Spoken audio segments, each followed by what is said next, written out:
안녕하세요. 저는 윤혜진입니다. 올해 46, 직업은 낮에는 시각장애인을 돕는 근로지원사, 밤에는 조그만 카페에서 라이브 무대를 하는 사람입니다. 무엇보다 저는 18살의 딸을 둔 엄마였습니다. 딸의 이름은 지수. 이제는 하늘에 있는 아이입니다. 2025년 6월 21일, 그날 밤을 잊을 수가 없습니다. 자정을 막 넘긴 시각, 라이브 공연이 끝나갈 무렵 제 폰으로 카톡이 왔습니다. 엄마 사랑해. 딸 지수의 메시지였습니다. 공연 중이라 확인이 늦었지만 곧바로 답장을 보냈습니다. 헉, 무섭게 왜 그래? 그랬더니 다시 지수가 웃으며 말하더군요. 아니양이 으키왜. 내 동 많이 사랑해.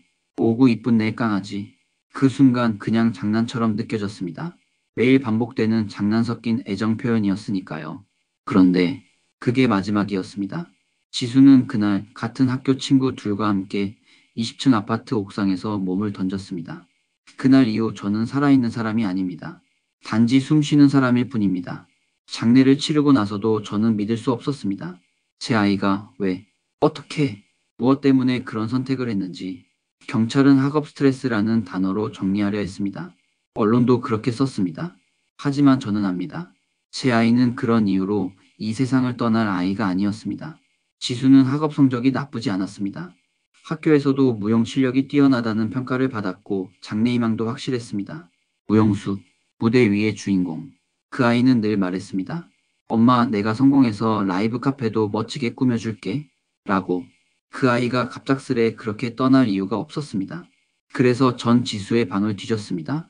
핸드폰을 열었고 노트북을 들여다봤습니다. 그런데 이상한 점이 하나 있었습니다.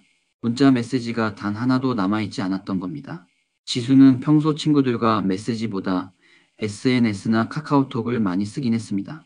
그래도 어쩌다 오는 인증번호, 학교 안내 문자조차 전혀 없다는 건 이상했습니다. 지웠다는 의미죠. 그 아이 스스로 지운 걸까요? 아니면 누가? 그때부터 저는 지수 주변을 파기 시작했습니다. 친구들의 엄마들과 연락했고 같은 반 학부모 단톡방에도 들어갔습니다. 처음엔 다들 말을 아꼈습니다. 하지만 시간이 지날수록 하나둘씩 말문을 열었습니다. 지수 요즘 힘들어했어요. 무용 강사 선생님이랑 문제가 좀 있었나 보더라고요. 그 문제는 단순한 갈등이 아니었습니다. 딸은 무용 강사 최선영 씨와 공개적으로 언성을 높인 적이 있었습니다.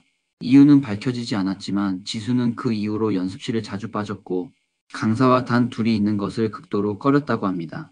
지수가 마지막으로 연습에 나간 날 친구에게 이렇게 말했다고 합니다. 그 사람 진짜 무서워.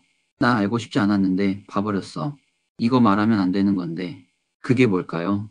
그게 무엇이었길래 지수는 그렇게 떨고 있었던 걸까요? 저는 학교를 찾아갔습니다.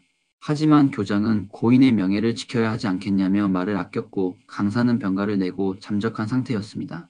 결국 저는 교육청을 찾았습니다. 정식 민원을 넣고 언론에 제보했습니다.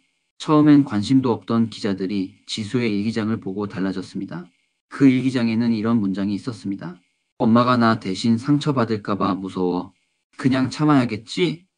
내 잘못도 아니지만 내가 본 걸 말하면 모두가 다칠지도 몰라. 학교 측은 그제야 진상조사단을 꾸렸고 최 강사가 과거에도 제자들과 충돌이 있었음을 인정했습니다. 게다가 강사의 채용 과정에서 비정상적인 압력이 있었다는 진술도 나왔습니다. 이 사회는 관선체제로 12년간 유지되며 폐쇄적으로 운영돼 왔습니다. 외부 감시나 견제는 없었습니다. 지수는 그 안에서 혼자 싸우고 있었습니다. 그 사실을 알게 된 순간 저는 무너졌습니다. 왜 말을 하지 않았냐고. 왜 엄마한테 말하지 않았냐고. 아무리 후회해도 이미 아이는 돌아오지 않았습니다. 한 달 후 학교 옥상 CCTV가 일부 공개됐습니다.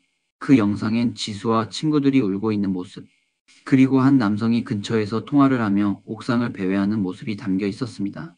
신원은 아직 밝혀지지 않았습니다. 그 남자와 강사 무슨 연관이 있는 걸까요? 이후에도 이상한 제보는 이어졌습니다. 지수와 친구가 어떤 USB를 학교 컴퓨터실에서 발견했고 그 안엔 무용 강사의 사적인 영상과 이사진과의 통화 내용이 녹음돼 있었단 말도 있었습니다. 하지만 USB는 어디에도 없었습니다. 지수가 죽은 다음 날 학교 관계자가 컴퓨터를 교체했다는 말만 들었습니다. 이 사건은 아직도 끝나지 않았습니다. 경찰은 여전히 자살 동기를 학업 스트레스라 명시하고 있습니다. 교육청은 조사 결과를 다음 학기까지 유보한다고 했습니다. 하지만 저는 멈추지 않을 겁니다. 지수의 죽음은 단순한 충동이 아닙니다. 어른들의 비겁함, 시스템의 무책임함, 그리고 방관이 만든 죽음입니다. 이건 사회적 타살입니다. 지수를 지켜주지 못한 엄마로서 저는 평생 이 죄책감을 안고 살아갈 겁니다. 하지만 그 죄책감이 다른 아이들을 지켜주는 힘이 되기를 바랍니다. 누군가의 딸, 누군가의 친구, 누군가의 학생이었던 지수를 기억해 주세요. 감사합니다. 그리고 이 이야기를 들어주신 여러분, 제 이야기에 공감하셨다면 구독과 좋아요 부탁드립니다. 그것이 지수에게 닿는 작은 위로가 되기를 바랍니다.